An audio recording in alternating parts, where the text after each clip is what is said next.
director here, acting gallery director. I always use this job. I act like a gallery director. Yay. But yeah, so I just want to say thank you for coming, and thank you to Katerina and Shey for doing this. Is the kind of thing we want to do, as well as having a gallery here. So I hope before you go, you have some time to take a look around and see the great art. And we're happy to host things like this. And if anybody has any ideas for similar events, let's talk. You know, so there's stuff on the walls, but look, we have floor here too. So on the floor. All right, thank you. Great, okay. And everyone welcome Shey. Yay.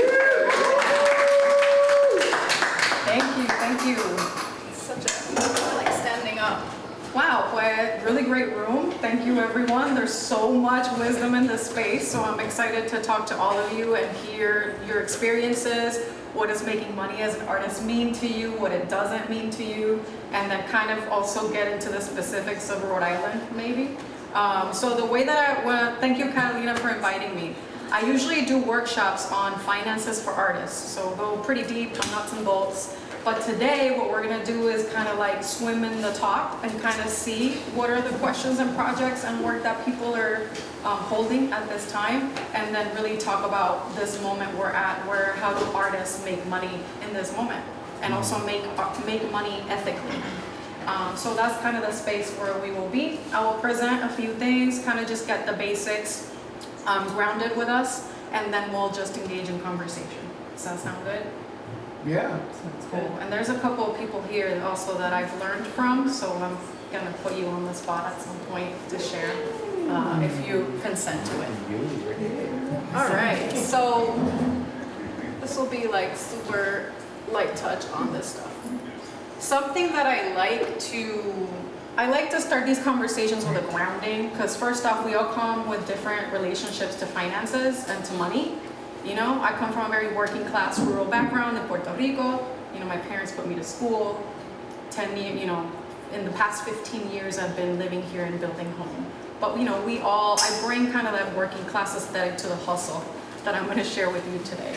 But all of us come from different perspectives on how to make money, and we've also struggled and won in different ways. So just honoring that. And another thing is, like, we live in a really violent and exploitative world, and the art market is also exploitative. So I like connecting the ways in which I generate resources to community work. So I'm gonna share just a super short little clip from a person that I admire. His name is Ed Whitfield. He's an organizer from the South. And his words will get us kind of grounded for this conversation. So, do we have audio? Sure, yeah. We'll just be out of that. So. Through the projector? Yeah, I didn't realize we were gonna have that, but Yeah, that's okay. I also carry a little Bluetooth speaker in my... we could hook it up to Bluetooth. We can hook it up to this too, Shey. Oh, great. Perfect. Let's do that. That's the only video. You can I have. Bluetooth to this. Great. All right, let's do that so we can hear these words to get us grounded. Bluetooth connected. What is it called? It's the Power Glow 300. Power Glow? Yeah. Not Block Rocker. Bluetooth disconnected. Bluetooth pairing. It's probably you.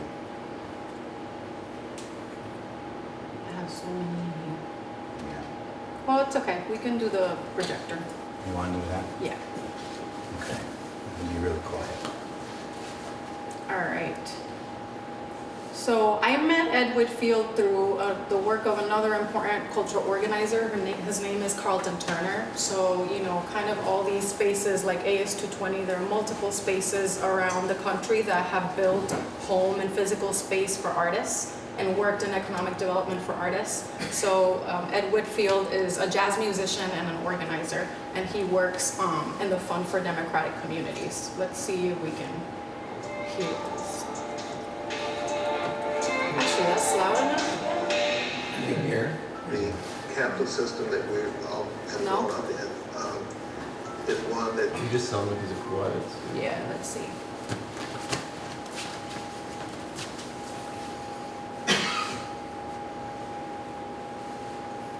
This was all me because we should have tested this before, but You have, puts it, you have Bluetooth on this? Yeah, All right, so let's try to get it to the speaker. okay. So you're not too loud, just Bluetooth. Yeah. Power. Great. Bluetooth connected.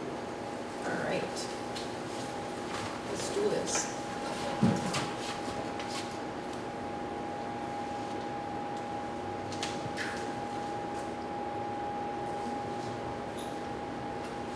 Ready? Yeah, go ahead.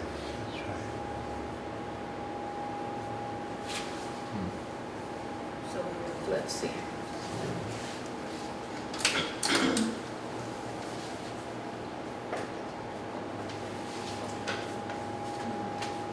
Not sure.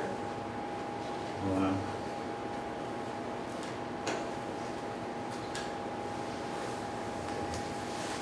Bluetooth connected.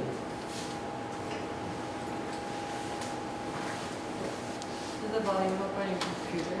Yeah. Being natural, inevitable. All right, we got it. Thank you, everyone. Technology. You got, no, thank you. You got to whisper to technology, Yeah. especially these Little days. nudge. All right. We'll do this. The capitalist system that we all have grown up in is one that puts itself forward as being natural, inevitable, healthy, useful. So that Adam Smith's hidden hand that supposedly allows for everybody's greed to somehow combine into the common good has had for many people's lives a very, very different actual effect. We're again locked into situations where privileged people with access to education, access to other things, will tell you is their virtuous utilization of these things they have access to that have elevated them to where they are, and that other people could do the very same thing, and to the extent that they're not, this really shows us something's wrong with them, but we can eke out a little charity to them to make sure that they're okay, or maybe give them some basic income. But trying to solve at a level of consumption a problem that was created at the level of production by people not having the opportunity to be fully productive. And we try to change that by giving them the tokens of consumption so that they can stay alive. And that's insufficient, and that won't change the world. In order to do better than we're doing now, we have to develop an analytical framework for understanding how the situation that we're in became what it is, and what a path out of it is. And so economic democracy would be that the people themselves would be the determiners of the economies in their communities so that we create good jobs. We create opportunities for young people to learn and prepare for the future. We create the housing that we need of the quality that we wanted to live in it. We try to make sure that kind of speculative activity in land and housing doesn't damage our ability to continue to live in the neighborhoods that we have grown up and been a part of.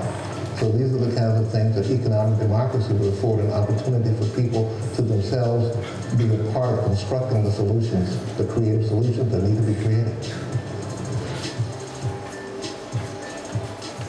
Thank you for listening to that. So that's a little bit of a grounding, because making money as an artist, we're not just individuals operating in a vacuum. We're part of a network of people. We're part of a community. And a lot of the things we'll talk about impact us individually, but also the people around us. And when we put the powers together, then we can shift the arts economy. So that's kind of the spirit in which we're starting this talk. So I think let's just go around and say just your name and pronouns, if you'd like to, just to get a sense of who's in the room, because it's such a good, tight room. So let's start over here. I'm Darren. He, him pronouns. I work like the bookshelves back there in the gallery. So we have like a little book. So if you have any books that you'd like to take out or bring in, just feel free to do so at any time. Awesome. Thank you, Darren. Jessie, she, her. I'm working out of Auntie's House Studios over on Acorn Street. Bob Dilworth, he, him.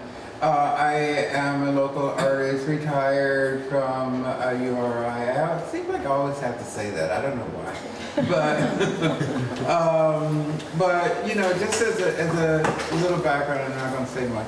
I think this is a really important talk, you know, because I'm just getting to a place where I'm starting to think about not just making art, but how art can generate not just income for me, but for the community. And I would like for us, you, maybe to define community, because often in discussions like this, you know, the word community is tossed about a lot, but I think community means different things to different locations and different people, so we may have that discussion as well. Okay, I'm Thank you. quiet. No, that's great, thank you. Yeah, let's keep going this side and then go all the way over here. I'm Renee Elizabeth Neely Tanner. Yes, very long. I'm a visual artist here in Providence, and recently I did a residency at the RISD Museum, and I mention that because I'm always promoting it for other people to, you know, look at that opportunity for money and also, you know, development. Thank you, Renee.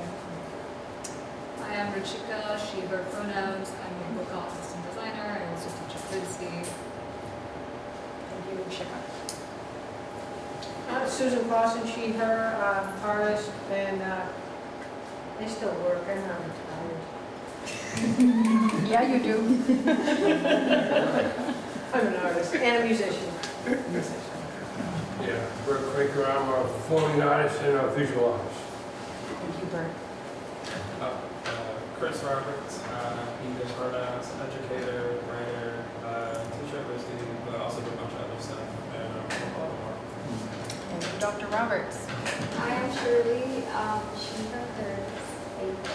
I am an artist in art and museum educator at New Urban Arts and Artist and Museum. Good to see you, Shirley. Thanks for coming. I'm Ray. I am an event producer and manager. She, her. Welcome, Ray. My name is James Schlager. I'm a retired librarian and an art collector. Let's jump to the back and come to the curb. I'm Fiora, she, her, no, just an artist.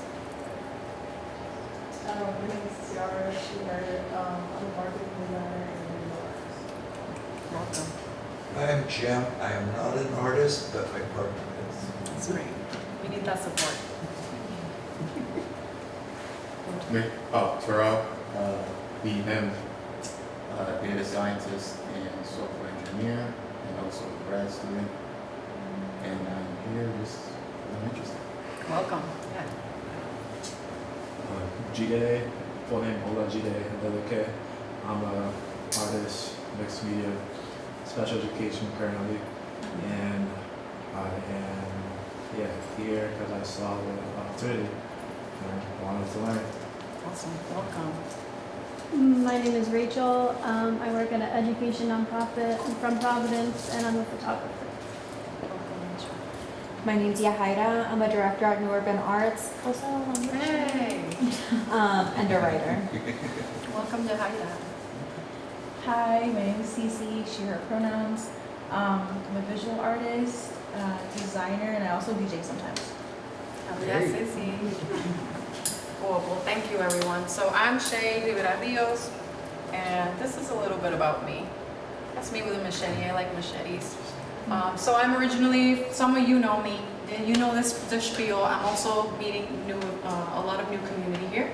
So I'm originally from Buriquem, otherwise known as Puerto Rico, and I moved here in 2010, where I worked at AS220 and met Bert and Susan, who are my art family here, and have been living in Providence for the past 15 years. So I've been building community here, working with tons of artists, working with institutions, everything from nonprofits to foundations to municipalities. So I'm showing up with some of that knowledge to share with you all today, but from a really humble place because I have very limited experiences as well. So I'm interested in how you've approached your own creative practice.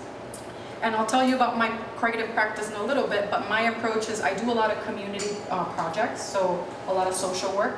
So we'll have kind of 2 tracks this time. We'll do what does it mean to make projects that generate income for other artists, and then there's like a tier of artists, right, that you make and sell work and work with galleries. So just naming that those are the 2 things that can show up in this space. Yeah, so I really built my muscle in Puerto Rico as a young person. Started in Puerto Rico as a young person. I used to organize bands, I used to book shows, I used to produce as like a young person. And then I got the opportunity to be a co-producer in the first Festival de la Palabra, which was a giant festival in Old San Juan. It had 5 pavilions. It was like 120 writers that were brought in. And it was the work of Mayra Santos Febres, who's a very important writer in the island, and she wanted to really bolster the economic development of the arts in the island, and she did that through a festival. So, you know, a lot of the work that we do out in community, it's not just to have people come and have a good time. It's really to position a name, position the artist, and like get people paid. So I didn't get very well paid in this production gig. But what it really landed for me was like, I really want to work with artists. I'm an artist, and I just need to figure out that path. That brought me to AS220. Y'all know me from AS220. I was there for 8 years. I actually started from the ground up. So from assistant, admin assistant, to associate managing director, to director of programs, to working directly with Bert and Susan, and then succeeding Bert as the founder, and then building a co-directorship. So 8 juicy years there of a lot of learning, a lot of growth. But something that I say everywhere is that this is really the place where I came to learn from Bert and from everyone the important role that artists have in developing communities and cities, and really like having a stake in the things that impact us. AS220 is not just an art space. As an example, it touches on housing, on youth education, economic development, has like a restaurant and bar. So all these things that we as artists we're just humans building communities around us, right? But through the lens of art and culture, because we need ways to connect with people outside of capitalism. You know, it's not just like, what job do you do, like who you are. It's really like, how do you connect as a human? How do you create? Like, how do you build community? So those are some of the things that really shaped my practice. And it really, you know, how do we help other artists generate income too? You know, even the young people from the very beginnings, like what are the jobs that they could take doing careers in the arts, which I know Noah as well works on. After my 8 years at AS220, I did a brief 1 year at MIT CoLab, and I say that just because I left AS220 and I was like, what's the next stage? I really want to help people build at a bigger scale, and then that landed me there. But that job really was in Colombia. So I spent a full year in Colombia, going like every month, 2 to 3 weeks to Colombia, and all these young leaders were developing creative organizations. Some of them had a martial arts school for young people, some of them an ecotourism development, some of them just had a theater space for young folks. So they were all developing their different ways to make money. And I know this is what we do in Providence, right?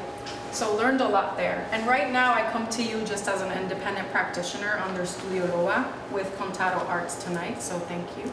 And Studio Loba is the entity, and I can talk more in detail about that, the entity that I developed to hold my container of finances as an artist and my practice as an artist. And like in any space of creation, you first start experimenting. What are the things that you want to test out? And then you start sharpening. What are the things you're really good at? And you start sharpening. What are the things that generate income? And then you balance out the things that generate income with the things that bring you even more joy too, because it's like a little dance that we'll talk about more. But Studio Loba is basically my LLC. So I have a studio practice, and I'm just gonna skim. This is some of the images. I do animation, I do performance work, I do visual work. What I don't do is paint and have connections with galleries, so I'm excited to hear from the painters in the group. But I do a lot of large-scale community projects, including public art, and they are paid projects. They're collaborations with cities, they're collaborations with other nonprofits, or sometimes corporate entities that are not too gross, because I also have a specific way that I engage with people. So that's a little bit of what we do. So what we're here for, finances for artists. So why do we talk about this, right? So we all run our creative businesses. Whether we have an LLC or not, every time we make $5, $20, $5,000, we are our own business. Legally, we're sole proprietors, so we have to file taxes every year. You know, and I think that is a big realization, because we're often left out of conversations around small businesses, but we're not. We are small businesses. We're also part of creative economies. When, you know, Bob, thank you for the question on what is community. We're gonna riff through it in the whole night right now. But one way in which we're community with people is creative economies. Like, who are the people that we work with, that we get paid from, that we pay, that we learn from, and barter and exchange. Those are economic communities and creative communities we're a part of. And as the world changes, we are all continuing to build alternative structures to sustain ourselves. Things have broken apart. Like, the past 5 years have been devastating for the arts, for regular people, like residents everywhere. Right now, we're also witnessing a lot of loved ones being basically kidnapped by the state. We live in a very violent time. We also are seeing all the economic impacts of this era too. So even, it's kind of remarkable, as a side note, seeing every single pocket of how we all make money be impacted, from education to businesses to nonprofits. All of it is changing. So especially now, artists have historically understood how to build alternative systems of generating income.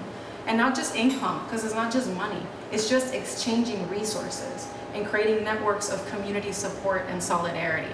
That's why I also shared Ed Whitfield's short little clip at the beginning, because he's such an important thinker to me, and he's influenced me so deeply. Because every time I really think about money as like resources are a gift, and we steward them. And I think I practice that at AS220 as well. When we receive something, we are responsible for this. And also, it doesn't stay with us, it flows back and forth between people. So it's like really important.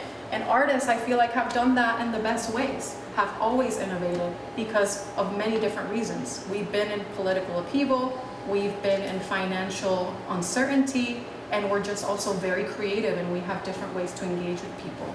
So that's important. And we need systems in place to help us make our best work. This is really important. I think, you know, there's been this wave of the rest movement, I call it, people really beckoning for rest and care, which is really important. And in order for us to build those systems of rest and care, we really need sustainable systems to be able to support each other. And not just like talking about it. It's like real reciprocal community care. Unfortunately, the moment we're living into, all these institutions are crumbling. So we can talk about what does it mean to be funded by a foundation, to be starting a nonprofit, and like how do you sustain that? You know, those are things that I'm hoping we can start digging into in our conversation today. So yeah, I do like to, this is like just numbers, but what this really means is that even in Providence, there's a way in which people talk about us as artists that are very limited.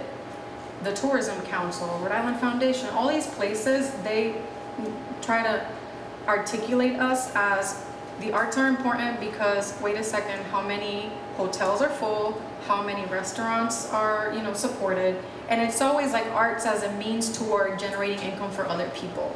But we are a workforce, you know, we contract folks, we develop work, we sell work, we live in our homes and we pay rent. And this is like a limiting perspective of the arts that I try to always shift. And these are just numbers that say how much money artists make in every state and across the country. It's a lot of money. People saying that artists are poor and like this, like kind of like, what is the saying that people say? I kind of deleted it from my body. Starving artists. The starving artist. I just don't believe in that. I believe in oppressive systems, but I don't believe in starving artists. Okay, so let's move to here. So this is kind of like a very reduced way that I've tried to think about this, right? So usually in our lives, we have 1 out of 3 scenarios. There could be more, but these are the 3 that I found. So either we have a full-time job and we're an artist or have a small artist business, or we have a part-time job and we have an artist business, or we're fully a freelance worker. So those are the 3 scenarios. How many here are full-time and have art stuff? Cool, all right. How many part-time and artist business stuff? How many are fully freelance workers? Me now, okay. Me now. Me now. I just quit a job. Oh my God, congratulations. Thank you. I'm back to being fully an artist. Great, so those are, anyone that doesn't fit in those boxes, actually. I don't make any money. Okay, cool, all right, we're gonna talk about that. Renee? I consider myself a freelance worker when I get like a commission or something. But basically, I didn't start my practice until I retired. So I'm not sure what box, I'm not sure how that would. I think freelance counts, yeah. Just in this moment, not the whole. Yeah, in this moment, it in this fluctuates, right? Yeah, exactly. So, and then, you know, like many of us here, and like your point, Renee, I've also been in the 3 different ones. Recently, I was doing this. Now I'm back to here. Yeah, I think so. Well, there seems to be a lot of boxes in between because it's very hard to put artists in a box. Yeah. You know, I mean, there's sometimes when you're doing okay and it's fine. Sometimes you're not doing okay, you know, financial wise. But I guess I'm trying to say that, you know, we rely a lot on resources as well. I mean, we talk about resources, so I'd like to, you know, to hear more about resources, because we have a barter system, you know, that I often like, because there are other artists who have things that I need that I can, you know, barter with, because I have things that they may need. You know? Yeah, that's true. Like I have a lot of rolls of canvases right now that I know I'm not going to use, but you know, anybody wants them, call me up. Yes. Okay, Bob has canvases now. Thank you, that's true. Yeah. And this is just a small attempt to capture some of where we're at, and also to try to answer where do we want to be, because some of us don't want to be fully a freelance worker either. You know, and some of us do want to, like I have a friend that was like, I just want to keep my full-time job so I don't stress my artistic practice, and I can just do what I do there, come back and have my space to make work. And I'm like, oh, that's great, cool that you can balance that out. And then some of us are a little more antsy and like, you know, constantly try to like shift with where we're at in our lives. So thank you for uplifting that. And Renee, you too. So, you know, some of the structures, we'll get to what you said, Bob, too. We'll talk specifically how folks make money. Some of the structures that I've been researching. So I've been trying to, let me kind of backtrack.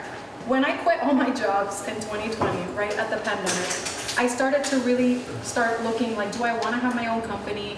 How do I start making money? How do I move through this? And I just needed to compile all this information. So sole proprietorship is like, you don't have any entity, you just make money, you file your taxes. So all of us here, no matter what, that's what we are. LLC is if you decide to have something separate from you, right? That can hold it for liability reasons, legal reasons, or just to manage your money a little better. And there are folks who start a nonprofit or work for a nonprofit. And there are folks who don't want to start a nonprofit at all, and they just find a nonprofit to offer fiscal sponsorship so they can run projects, which I'm a really big fan of, y'all. If you can find a nonprofit who can fiscally sponsor you, so you don't have to deal with the operations and the admin work, just go for it. Because that's something too to think about, how much of our work is actually not creative, it's the administrative.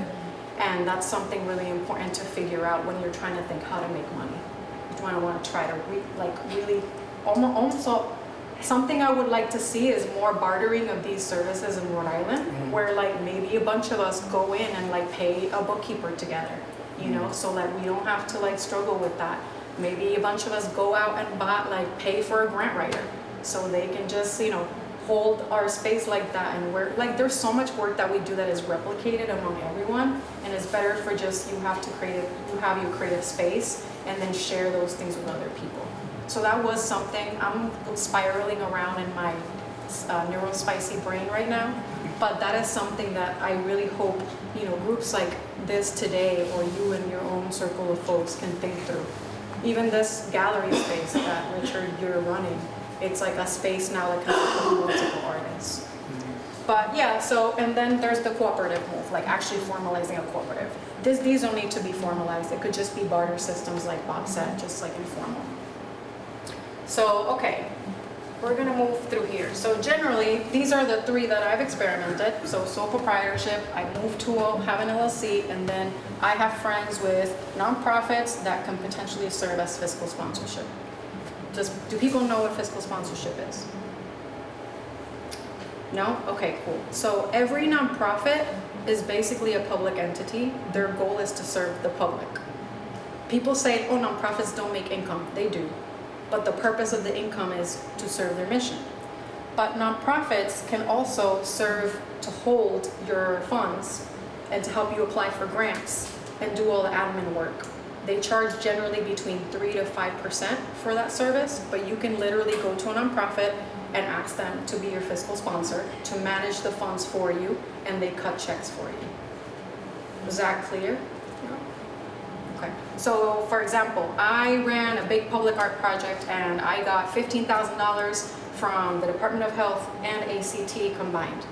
So I got Rhode Island Latino professionals to be my fiscal sponsor.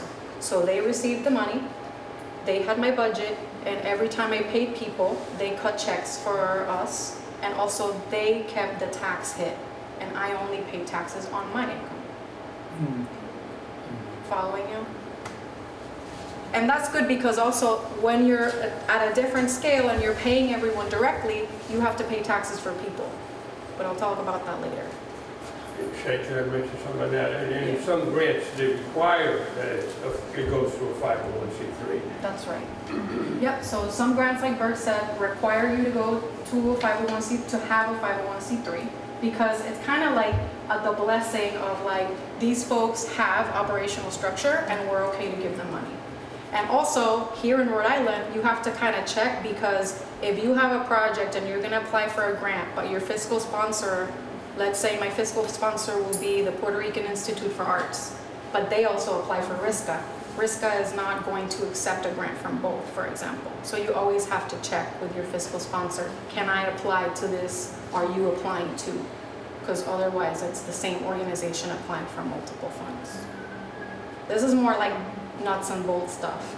But if you want to run a project, and sometimes when you apply to grants, just start poking around who's a nonprofit that you feel aligned with, that you support their mission and they support you, and ask them if you can have a fiscal sponsorship if you need it, if you're gonna run a big project. That's really helpful, and we have access to that here. There's so many nonprofits in Rhode Island too, so there's always, that's something that most of them offer as a service, even if they don't say they do. I know NUA was a fiscal sponsor for Movement Education Outdoors. There's a small amazing and powerful youth program. Great. All right, so how do we make money? Again, an attempt, and Bob, you can correct me if I'm missing anything. Generally, what I've tried to what are the ways in which we make money? So there's art sales, and actually Rhode Island is a tax exempt. It's like the whole state is a arts district, that if you sell work, you don't pay sales tax on that. So that's something I can send you all follow-up email about that, because it's just boring stuff, but basically you don't pay sales tax, and also like inventory tax. But so art sales, also like Renee said, commissions. Sometimes you get a commission to produce work. That could be a project, a community project, or that could be a visual art project. Project contracts, not necessarily a commission, but you get contracted to do work for an entity. Consulting, that's something I do a lot. Consulting is giving talks, being available to people. Rishika has a consulting practice. These are ways that we build out by sharing information with folks. Grants, the dreaded grants, which we'll dig into as well. Grants are really hard, and I think that there's a lot of idealistic perspectives that sometimes we jump into when we think about grants. But grants are some funding source. So Rhode Island right now has the general operating support for artists. That's an important one that the Rhode Island State Council for the Arts has. Folks are familiar with that one? Great. It's like $6,000 over 3 years for artists. Over 3 years, Yeah. And then there's the McCall Fellowship, which actually is open right now. I don't know if the deadline was today, but that's $25,000. August 14th. August Middle 14th. of August. Thank you, Renee. So the McCall Fellowship for Visual Artists, August 14th, and that's about 25 or 30 grand for visual artists. There's also the one that Renee mentioned, the RISD Fellowship. That's 15 or 10? 10. 10 for a year. So those opportunities are pretty amazing, and it's not just you get money, you get research space, you get support, and you get a relationship with an institution that can support your work in other ways. So that's a way also that a lot of us are making money, even though Rhode Island is really limited. There's also performances, right? Ray, you're a producer, doing performances as an artist, but also as a producer, opening space, folks are generating a lot of money. And then there's educational engagements. I think that falls a lot in consulting, but I do a lot of that. So I do workshops, I do speaking gigs, I do panels. Those are small little things. But this is a snapshot that basically says, oftentimes we're doing all of those things. So we have to like manage our time and also think what are the things that we're good at and what are the things that feel joyful to us and our body, because some of them you realize, oh, I'll do that. And it's like, oh my God, I hate panels. Like shoot me in the face. Like I'm never doing a panel again. And it's like, all right, take that out, you know? So these are just different ways. The way that I hold my own income is a mix of all those things. And I've tried different ways to approach them. And at this point, I mostly focus on project contracts, 1 or 2 grants, and educational engagements, because that's what works for me. I'm really good at being in space with people. So I support and have so much admiration for producers, and that requires like grit and detail that is like also a different kind of skill set. So yeah, you know, that's anyone. Is there anything missing here how folks here are generating income, for example? Or any questions that this brings up? Well, it's bureaucracy. I mean, like they're talking about the sales tax exemption. Yeah. You have to file your sales quarterly and annually, and it's really burdensome, you know. I mean, what they do is incentivize you not to claim any income from your art, is what they really incentivize, because of the bureaucracy associated with it, you know. But I don't want it, you say free sales tax, I don't want the idea to be out there that even that is a simple task, because it's not. Yeah, thank you for that. Yeah. I've never had to do that because I provide services, but y'all sell a lot of work, so.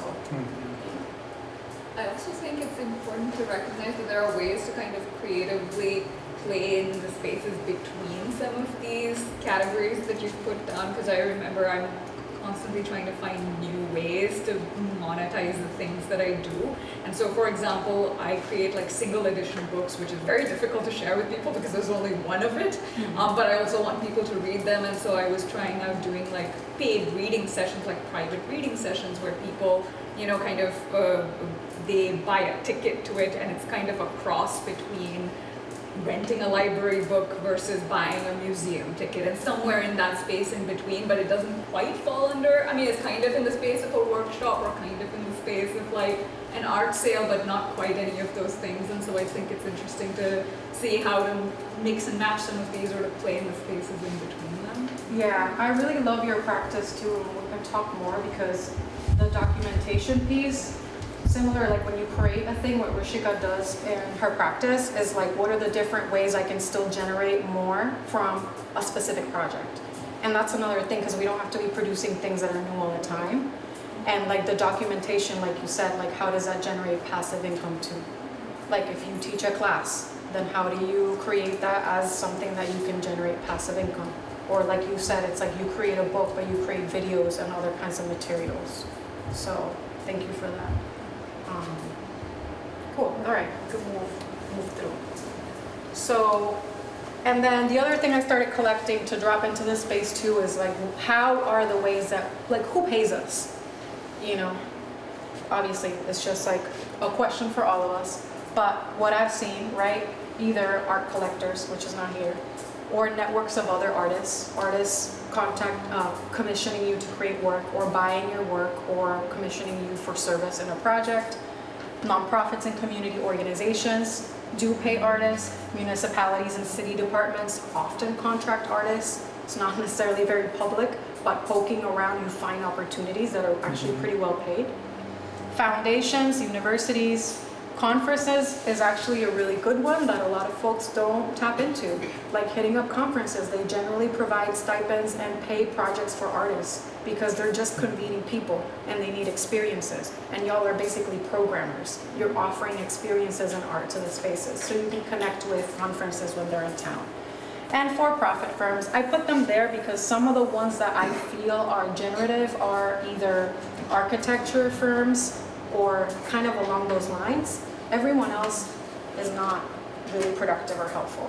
The hoops that you would have to go through to get a corporate sponsorship is generally not worth it.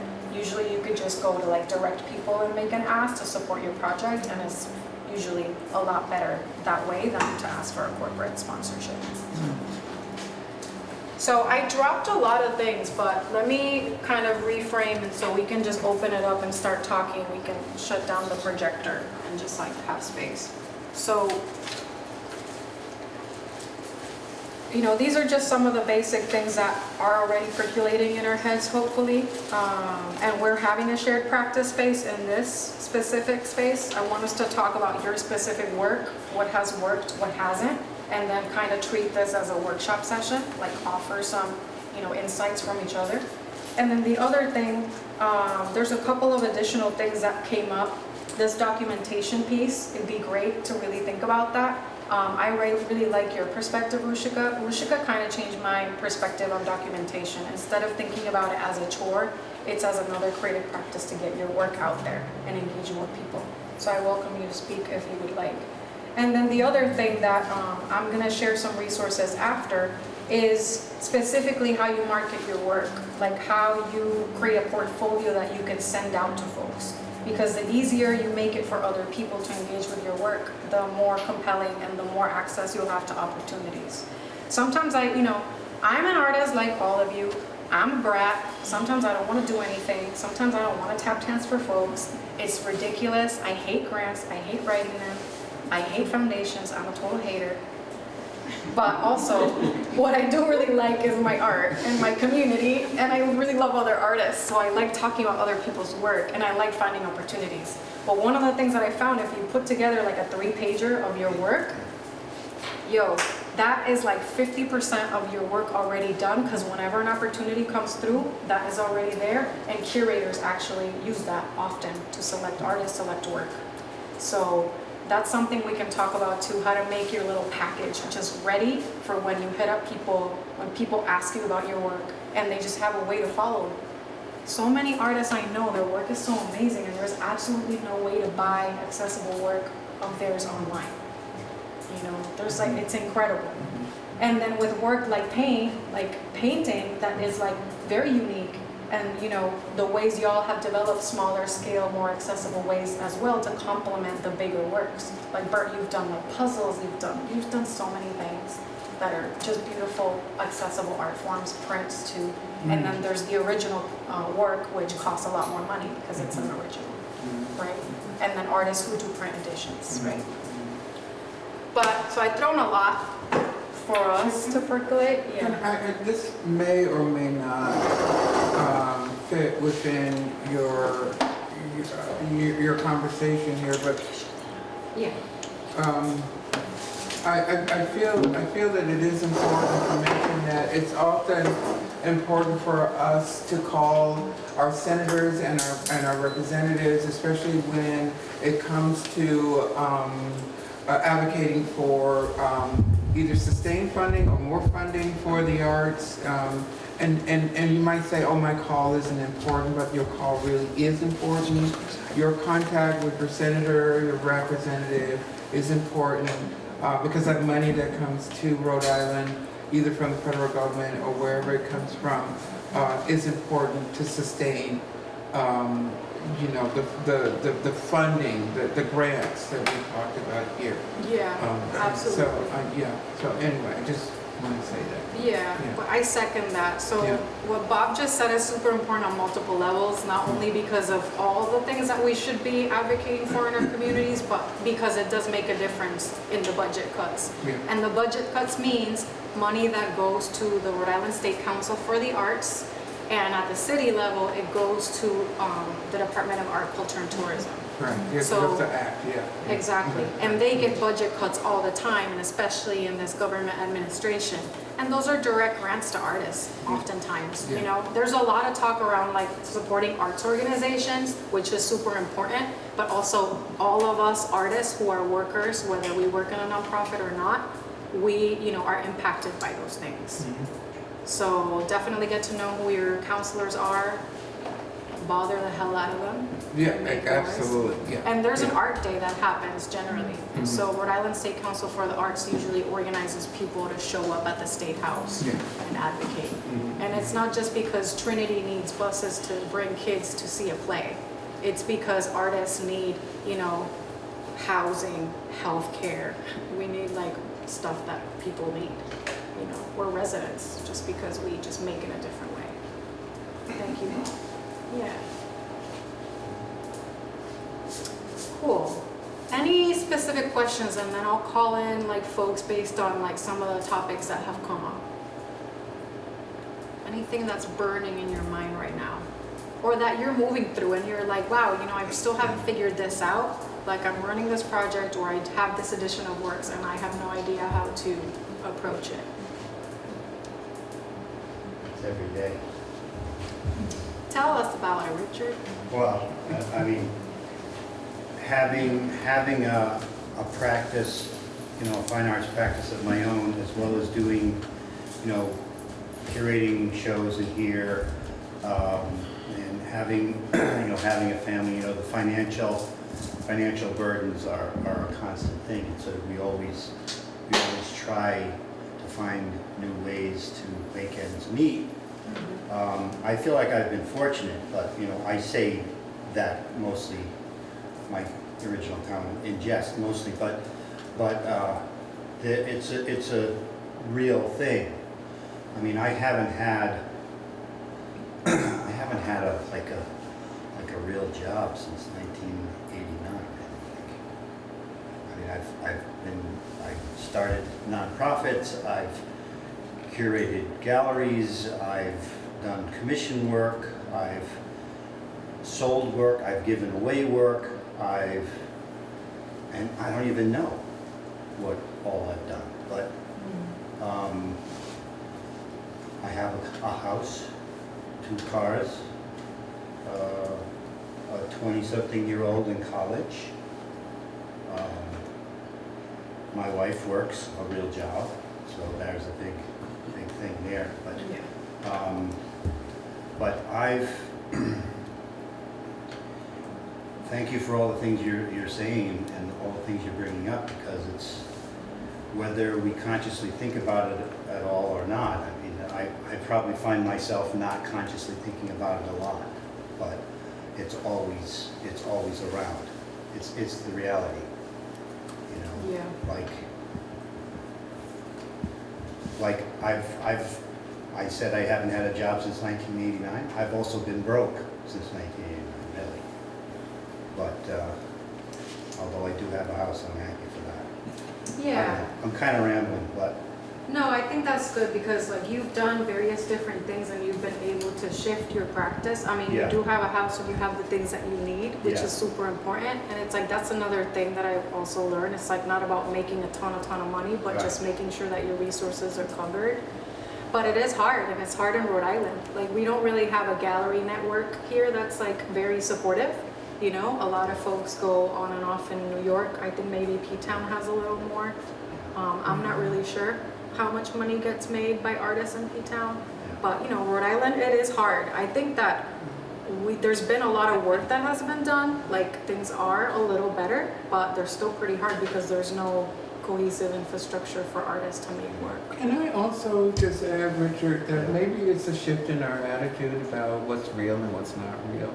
I mean, you're talking about a real job, and I don't even know what a real job is. Right. But, you know, I can guess also... what I mean is like, like a real paycheck, like a weekly or Yeah, whatever. but I'm also going to say that you are a very well-known and very well-respected person in Rhode Island. And so with that, I mean, that comes with a lot of credibility, you know. And I think for artists, you know, we define, I don't know, you know, it's like, I think we need to think about how we look at ourselves in terms of, you know, generating finances. It doesn't always mean that we're making a lot of money. You know, it means that what you're giving back to the community, what your stance is in the community, I think is tremendous. So, you know, there might be another guy over there making $100,000, $200,000 a year. Everybody hates, you know, partly because they're making so much money. But you know, who's giving nothing? You know, I mean, you know, buying yachts and, you know, or whatever they do with, you know, all their money, but they're not giving anything back to the community, you know. Yeah, I think that's really important, exactly, because like our relationships in the community here does translate to resources and supporting each other. Yeah. And it's like the longer you're here, the more you've contributed. I mean, that is like a testament to the work, like you were saying. Yeah. Yeah. That's Yeah. I think also.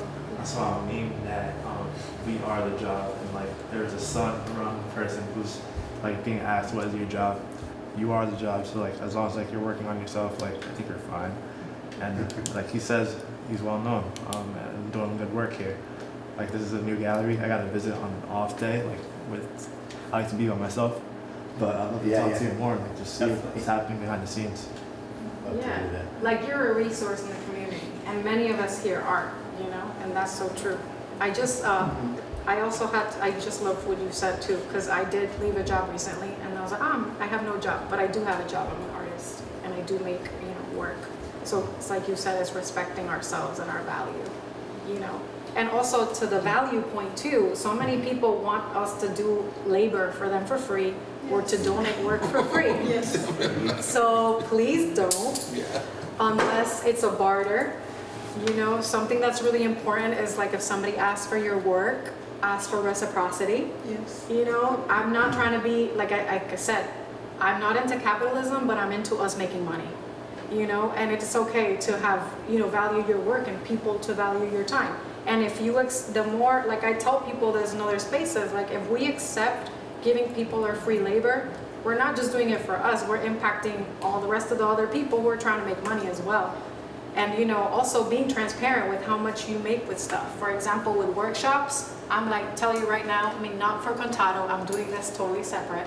But like for workshops, I have a rate. It's like I charge either $400 or $500 for a workshop, for a 2-hour workshop. Because it's my time, I've been doing this for a long time, and I have a lot of experience. And I tell people, it's like, charge up, you know? The least they could say is like, oh, we don't have that much money. But I can guarantee you, if it's a nonprofit or a foundation, they'll be like, let me see what I can do. And they'll probably bump you up, you know? And then let people know, because we all have to take care of how much we make. Like I feel, you know, I tell people, it's like if other folks are able to make more money, that means I can make more money too. You know, and we're all valuing our work. And those folks who, you know, get the payments, the foundations and stuff, start to understand the real value of artists. Because this is not just we provide a product. Like we're out there in community, we're building spaces, we're building relationships, we're making places look good, we're doing service for tourism. We are like inviting people into our city and offering them a really wonderful experience. We are teaching young people, like this is like deeper community work, you know? And so thinking about that, when you start piecing together, I see this as it's a puzzle, right? It's like, okay, for this year, what is my puzzle? I'll do a certain amount of talks. I'll maybe hopefully do 2 projects, and then I'll produce art for A's to 20. You know, so like try to think about what does your plate look like, and also try not to like, you know, go crazy, because you can, I'm a hustler, and I've definitely been there. I burned out really bad. I have a scarcity mindset sometimes because I came from working parents, and it's like the fear that, but if I don't say yes now, what if everything just goes away the next day? You know, I have to say yes to all the projects right now. And it's like, no, you can pace it out. It's difficult to believe it, but receive it, please, because it's better to commit to a project and doing well, commit to a series of work and do it really well. Do like Rushika, figure out all the different constellations that come out of that one project, because that saves you energy, generates more income, and also you take care of yourself, because you gotta be human too. And then with spaces that are I'm interested, y'all started Auntie's House. Not to put you on the spot, but will you share a little bit about your practice, Jessie? Yeah, so I am a fairly recently returning to my art practice. I've been a stay-at-home parent for a really long time. And recently a friend, Lily Many Colors, who some of you probably know, started Auntie's House Studios. And I've been kind of helping her with all the things, tearing stuff out, demo, rebuilding, and all of that has entailed. There's been workshops and shows that have happened in the space, gallery shows, and I don't know, there's a bunch of different things that have happened. We just started making a timeline, and I was actually really surprised at how much has happened in the last year, a little over a year. Yeah. So yeah, it's been, I don't know, did I answer your question? You did, yeah. You're a painter too. Yeah. And that's Yeah. great. I dabble in a little bit of everything, but right now is focusing mostly on painting. But yeah, I would work and paint and collaging and tattooing and just a little bit of everything. I get bored easily. Thank you, that's great. And then Auntie's House is a space that's available if people need venues to produce workshops or do work too. Absolutely. Where is this space? It's 25 Acorn Street. Great. Yeah, it's right. I know. Okay, cool. Yeah, there's a lot going on over there. There is, yeah, right above That's Any great. House Studios, which is a ceramics place. Yeah. Bert, you had a question? Yeah, I mean, I'd like to bring another perspective to this. I've become almost ambivalent to the existence of art institutions and those structures. They come and they go. Art will always happen. Art has happened in the most dire conditions imaginable. Art was created in the concentration camps in Poland. It was created in the tunnels in Vietnam. It was created in Sarajevo when the entire country was leveled. They were running poetry slams under candlelight. I mean, poetry readings and plays at risk because lighting a candle could draw too much attention. So I think it's important to understand that we as individual artists exist as a community. And we have the capacity to be able to support each other. This place is one guy that has some money to spend who's a really good person, and he got really involved in the arts. And he got involved in the arts because of his experiences with his daughter, who's going to Rhode Island School of Design.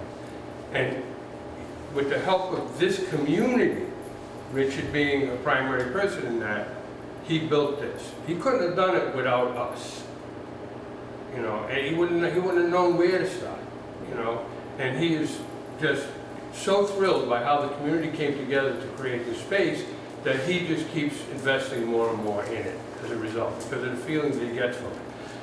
Talking about Auntie's House, talking about Spocker's Place, talking about Lost Bag, talking about,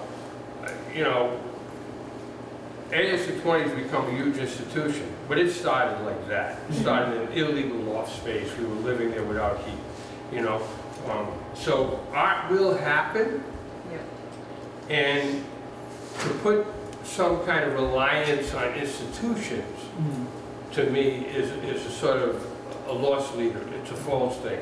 We talk about risk earning their money, it's a pittance. Yeah. It's a pittance, and a handful of people benefit on an annual basis from that. It's on us. We want to build community, build community. If it's in your living room, if it's your this, if it's your that, and create that support within yourself, because we have that capacity, and we do it over and over and over again. So that's it. No, that's real. That's the core of it. And thank you, Bert, because that's super important. And back to building together and sharing resources is super important. And you're right, the institutions, you can play the game. I'm sharing how to play it in some levels, but it's also a game. You know, it's literally like playing a slot machine. Like people have high hopes to apply for grants and then they get really upset and it's like, you know, it impacts you because you're getting rejections, you know, it really does. But it's also like, you know, that's what they do. They reject people all the time, but you got to keep going and apply if that's what you want.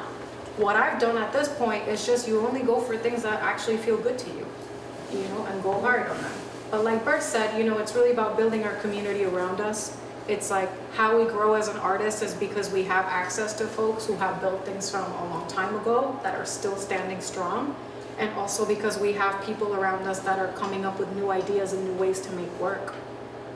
And all of us have different genres of work that we do, right? There's muralists, there's painters, there's sculptors, there's educators, there's like installation artists, there's marketing directors, there's so many different mediums. So it's really just like configuring how you want to make money, you know? And there is money to be made. I keep telling people, man, like when foundations or whoever the hell says there's no money, it's a lie. There's so much money. There's so much money. And like, we can't, like Bert said, we have to be grounded in our community and the work that we do, and also be able to ask people for support and like welcome people into our work and help us push it out. Because the most successful artists are because they have people power around them. You know, that's really what it is. It's like you started a new line of like, oh my God, body lotion, Solita, like people power. Like what a phenomenal brand. They're artists. I think they're artists, you know? So yeah, I don't know. There's a lot of questions in our community, and I think to your point, Bob, it's like our community is many different communities. I think that I'm seeing there's a lot of, there's markets and dance parties and visual art are potentially very strong right now. So that's something that I'm witnessing. But I kind of want to hear more. And like Bert, you've been selling a lot of work as well, and you price. I guess the question too, like people thinking about what does that mean to sell work now? But what was your experience? It's bizarre. I mean, the amount of work that I've been selling is I could have never imagined it. I just hit a nerve. You know, painting the alleys of Providence and places like that, and the idea of elevating pedestrian experience, the common folk that are just living and going to their church and walking to their bodega and documenting those spaces in between. It has been a massive success. Yeah. I couldn't in a million years have predicted that. I didn't start with this idea that I was going to sell a lot of artwork if I paint rooftops in Providence, you know. It just was coincidental. I was following a path that I felt after leaving ASU20, there was a decision, what's next? And I said, well, I'm just going to keep loving Providence. And that's what these paintings are about. It's about loving Providence, you know. But I could have never imagined the phenomenon that's occurred. And I also want to encourage people, there's only two ways I sell my work, and that's through Facebook and through exhibits. Yeah. And the exhibits bring attention to the work, and then you post on Facebook, and somebody knows about the show, and it feeds back and forth. It's like a loop. You know, and that's been the most successful part of it for me. Shey is completely right. Documenting your work, having a way that people can access your work, make it available. You know, my website has every piece I've done in the last 30 years on it. You know, but anyway, yeah. That's been really important. I think what I love about what you're doing too is like, you know, what Bert said too is like Bert's doing very genuine work. And I think that's the other thing, like sometimes we try to like be like, oh, we're gonna do this to sell, but it doesn't sell because it's like, it's not genuine. And it's also like your perspective of the city, you know, as a person who loves and cares for and has contributed a lot to the city is like a really beautiful thing to have on your wall as part of your own home. So that's really great. You know, Bob, as far as I'm concerned, is one of the best artists and painters in this country, at the very least, and I haven't scanned the whole world yet. Or the galaxy. There's no hesitation. He's making work that 10 feet by, I don't know, what are they, right? So how does that work? How do you go into a studio and make a piece of work that you know there's probably 3 places in Rhode Island that would fit, you know? I mean, Great question.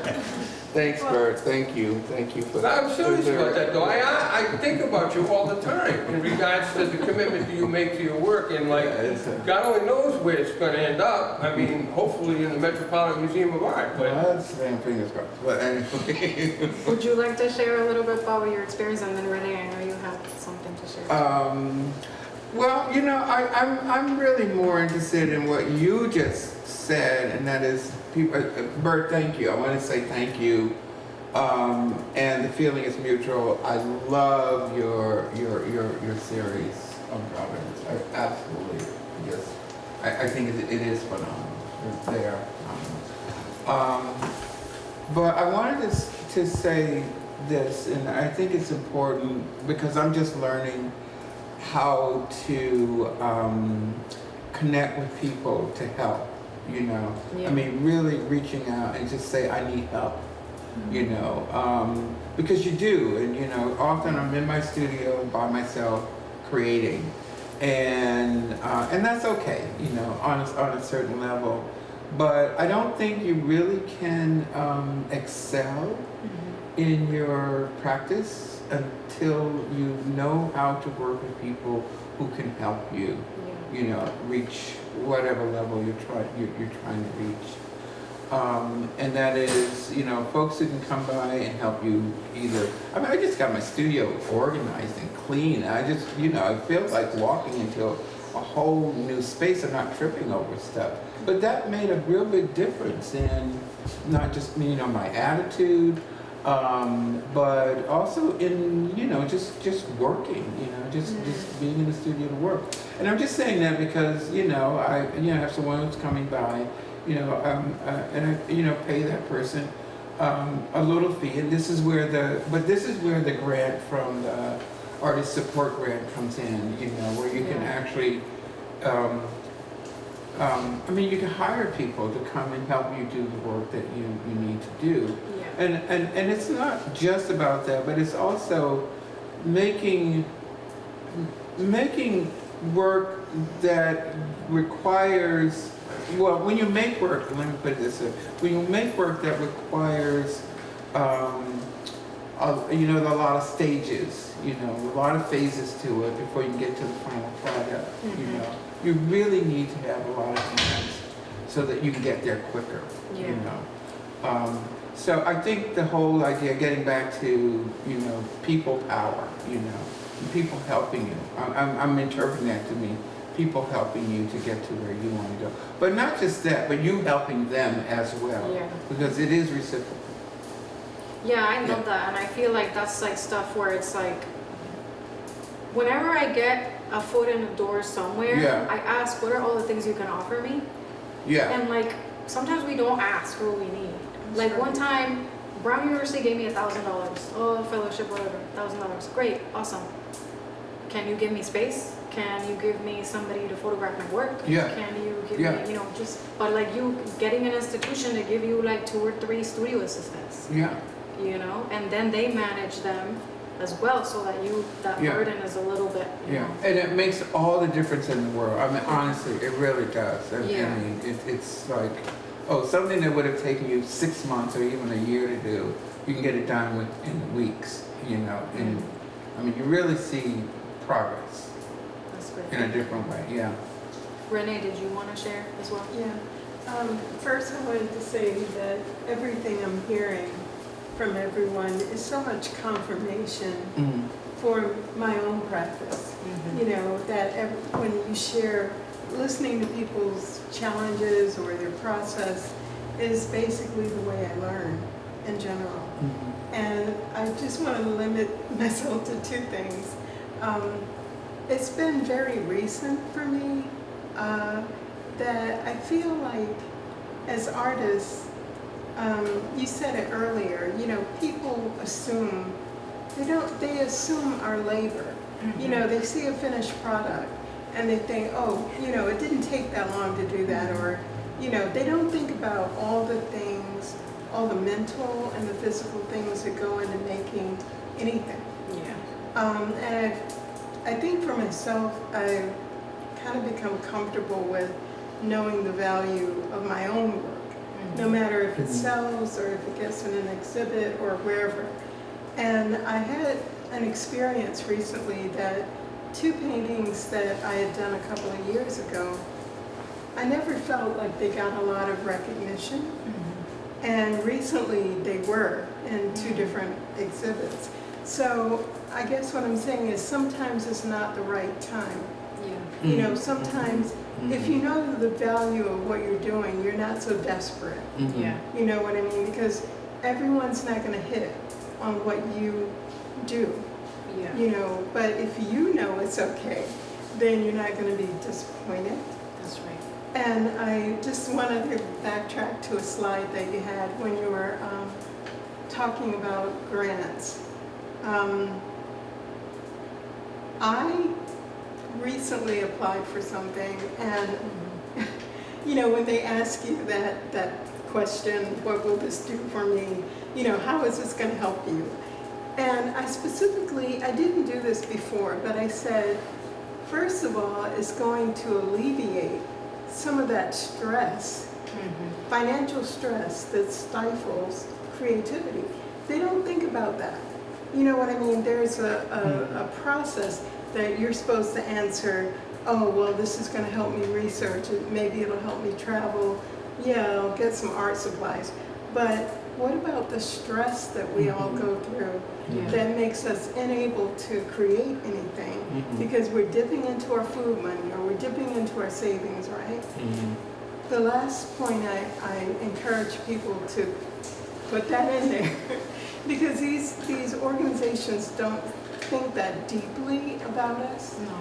And I also added that I'm thinking about having time, non-judgmental time, so that I can fail, so that I can succeed. Oh, You know what I mean? Yeah. And Good. I recently was in a conversation with an arts admin person, and she said, "Wow, we should make a T-shirt out of it." I mean, that's not what I would never do that. But I think that these administrators don't think about us that deeply. Yeah.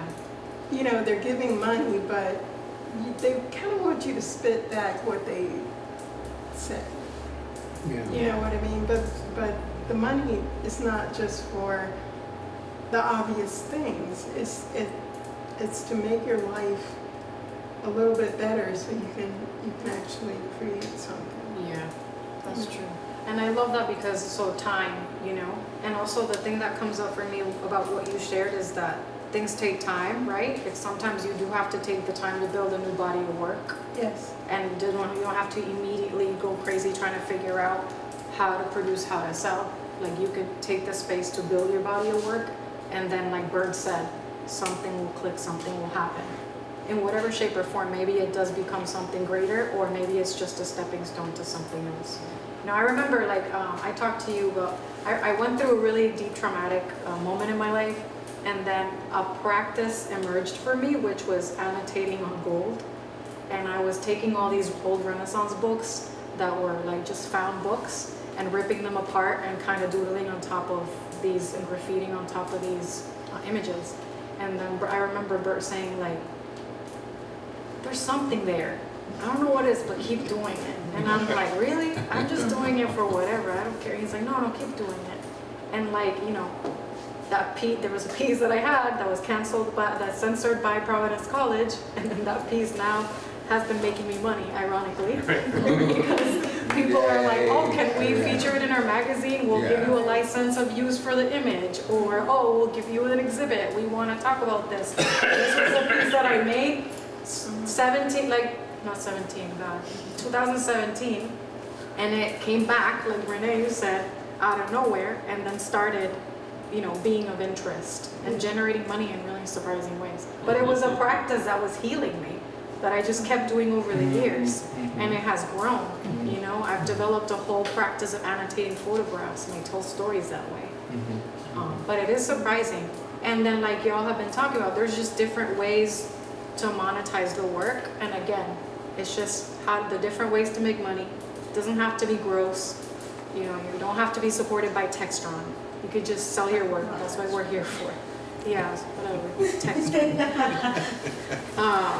But like a piece of work that you make, like Rushika said, can be a video, can be licensed images, can be products, can be t-shirts, can be artworks that are featured in museums. You can be paid to give a talk, to like talk to people about your work. And also the other thing about it that I'm gonna say like really briefly, because I'm obsessed with Bad Bunny because I'm Puerto Rican, obviously. So I'm not gonna be at a talk and not talk about Bad Bunny, especially with what he's doing in Puerto Rico, which is the absolute most incredible example of how an artist can generate income for himself and for a whole community. Because he's taken these concerts, moved them locally, and then activated a whole economic system of other people selling work around him. And just like thinking about the work that you do, what is meaningful to you, but also how you're experiencing this moment. Like Bert, you're experiencing a moment of providence. And also providence that is quickly changing, and buildings are ugly now. And like all these beautiful, gritty, like historic, you know, Italian, Portuguese, like black, like neighborhoods that are captured by Bert's eye, and Bert's eye is a loving eye. And it's just so beautiful, you know, and that's relevant. You know, the spaces that you create, Ray, for a lot of community members that need just to be together, like that's powerful, that's relevant to your heart, and people need it. So, you know, some of our best work that attracts people is because it's genuine to what you need and how you see the world, and then it starts resonating. And then you kind of have to figure out then how do you hold it, right? Like how do you let more people in? How does it become manageable to you? Because then all of a sudden people are hitting you up, and then you freeze because you don't know what to do, and then folks don't have access to your work, and then you lose opportunities, right? So how to balance things in a way that's manageable. That's something that comes up for me. Like I think, you know, I love the videos that you're posting of your work right now, just work in progress, because that builds a lot of interest and excitement, and people start following, and then when you have your exhibit, a lot of folks are gonna come through. You know, that's where, oh yeah, they will, 100%. Which is another thing, show up. Show up at openings, show up at events like this, show up. You know, and if nothing else, you leave feeling pretty damn good, making a few connections and stuff like that. And that's support. Doesn't necessarily put food in your belly, but it helps. And other people understand that they're getting support. Yeah, and this room is super powerful, y'all. If you don't know each other, like this, you know, leave this room with someone's contact, because it's full of powerful, amazing people who are doing really great work. Whether you need a venue, whether you need to just, you know, bounce things off somebody else who's making money in the ways that they do, or building spaces, you know, it's really amazing. What other things are coming up for folks? We have a little more time. What is Providence? I just want to say, I mean, from Bert and Sue and you and all the folks who have created AS220 and what it meant, not just to Providence but to individual artists, because I know a lot of artists from your young artists from your and young artists, but from your who really didn't have a way to enter the art world, you know, after graduating from school, found a way through AS220. And I think it's not only that, but I think AS220 addressed some of the issues that I'm very concerned with, and that is housing insecurity for artists, food insecurity for artists, health insecurity for artists. And, you know, these things are the things that are very important for an artist to be created. You know, I mean, you can't be created if you're hungry, you don't have a place to stay, and you know you're sick, or you know you have health issues. So so I just wanted to say that. But also just doubling back to call your senator, call your rep. You know, make sure that money is coming in, because it's not just for grants. You know, it's for all the things that artists need in order to be, in order to live, you know, so that they can create. Yeah. So yeah, Especially the housing and health. Every Especially time there's housing and a health, affordable yeah. housing bond, y'all, Yeah. like, we really Yeah. gotta like push that. 'cause- Well, if there's housing insecurity, 9 times out of 10, there is food insecurity and there's health insecurity. Yeah. So, yeah. I think we just said that we're like one of the most unaffordable cities. I think we're like number 2 or something. Yeah. Crazy, but Yeah, yeah, yeah. Yeah, that's insane. that's Providence. Yeah. Yeah. But it doesn't have to be that way. That's what I'm saying, yeah. Yeah, absolutely. Yeah. Call your rep, tell them you're not gonna vote for them if you don't, you know. Yeah, that's another like kind of track. Yeah, I know, Like, No, but we're another talking about track is something like else, but- artists also using Yeah. their work to advocate for causes like Yeah. housing, health, and education, which is really important. Yeah, So that's another way to like build up, muscle for everyone. yeah, It's like, okay, do we have to rally and build like a bunch of posters to Yeah. push the housing policy? Thank you, Bob. Mm. Dr. Roberts.